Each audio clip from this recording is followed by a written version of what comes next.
Coba deh, pernah nggak sih kita lihat ada orang yang kelihatannya udah punya segalanya? Uang, jabatan, nama besar. Tapi kok mereka masih aja nekat ngambil risiko besar cuma buat dapetin sedikit lebih banyak? Ini pertanyaan yang bikin penasaran. Dan jawabannya ada di dalam sebuah ide keren dari buku Morgan Housel, The Psychology of Money. Yuk kita bedah bareng-bareng. Nah, bab ini ngasih kita satu pertanyaan mendasar. Kenapa orang yang udah di puncak justru mempertaruhkan semuanya demi sesuatu yang sebenarnya nggak mereka butuhin? Di mana sih batas antara ambisi yang sehat sama keserakahan yang bisa menghancurkan? Inilah inti dari pembahasan kita kali ini.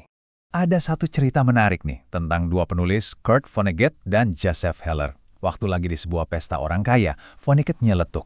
Gila ya, tuan rumah kita ini penghasilannya sehari lebih banyak dari hasil penjualan novelmu seumur hidup. Jawaban Heller, wow, simpel tapi nusuk banget. Iya sih, tapi saya punya sesuatu yang gak akan pernah dia miliki. Rasa cukup. Jawaban itu intinya, kekuatan dari kata cukup.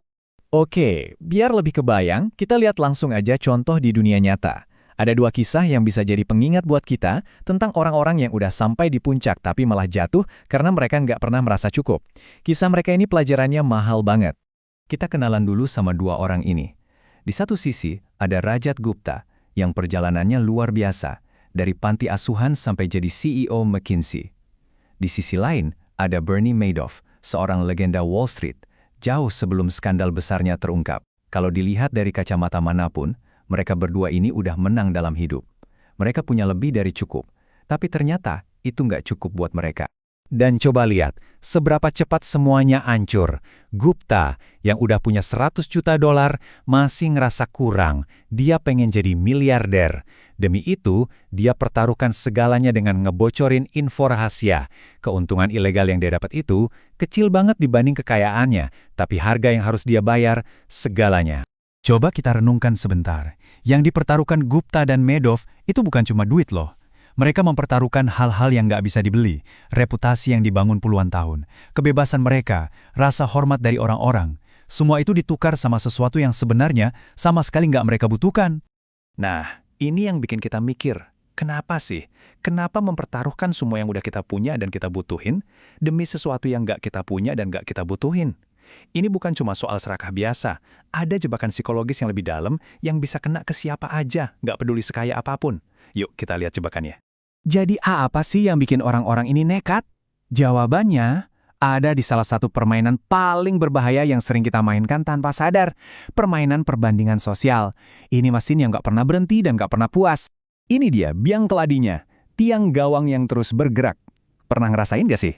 Pas kita berhasil capai satu target, bukannya puas, malah langsung pasang target baru yang lebih tinggi.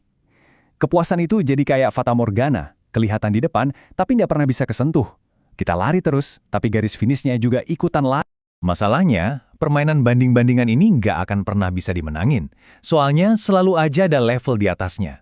Pemain pemula ngelihat ke pemain bintang ngelihat ke manajer investasi top, manajer investasi ngelihat ke para miliarder dunia. Tangga ini nggak ada ujungnya, selalu ada ikan yang lebih besar di laut. Terus gimana dong solusinya? Jawabannya simpel, tapi praktiknya susahnya minta ampun.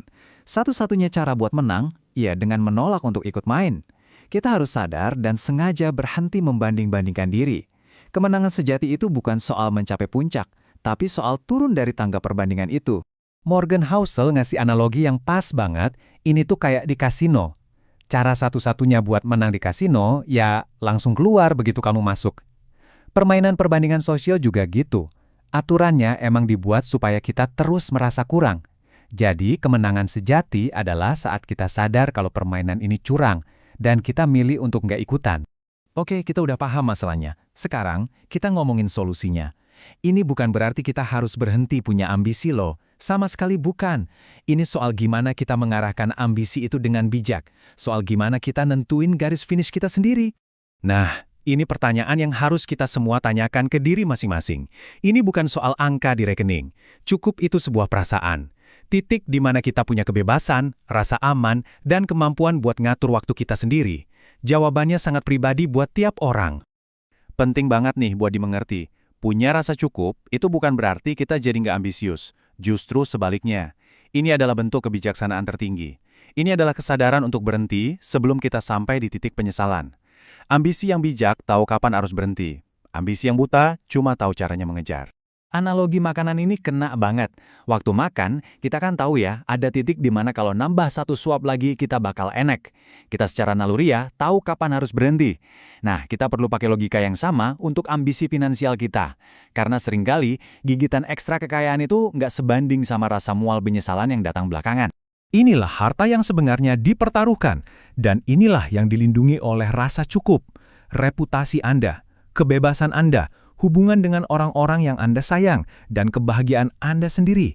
Ini semua aset yang gak ternilai harganya, dan gak ada keuntungan finansial manapun yang sepadan untuk mempertaruhkan semua ini.